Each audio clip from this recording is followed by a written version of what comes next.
যে কৈলাস শহরের আইসিপি আছে, ইমিগ্রেশন চেকপোস্ট, ওখান থেকে একটা লোককে সন্দেহজনকভাবে ধরে নিয়ে আসে। এই লোক নাম হচ্ছে রিপন দাস।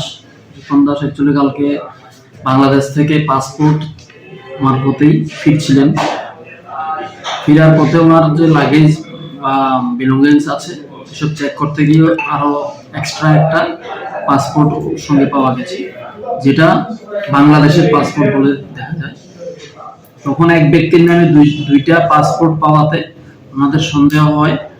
এই সন্দেহের বসে আইসিপি ইনচার্জ হাবিলদার নিরঞ্জন মজুমদার উনি কৈলাসহর থানাতে একটা অভিযোগ দায়ের করেন। এই অভিযোগের ভিত্তিতে আমরা রিপন দাসের এগেনস্টে একটা মামলা নথিভুক্ত করি এবং আমরা ইনভেস্টিগেশন শুরু করেছি। আদৌ জেনুইন কোনটা, এক ব্যক্তির একটাই পাসপোর্ট হতে পারে, একের অধিক নয়, যেটা আমাদের কনস্টিটিউশনে নির্দেশ দেওয়া আছে।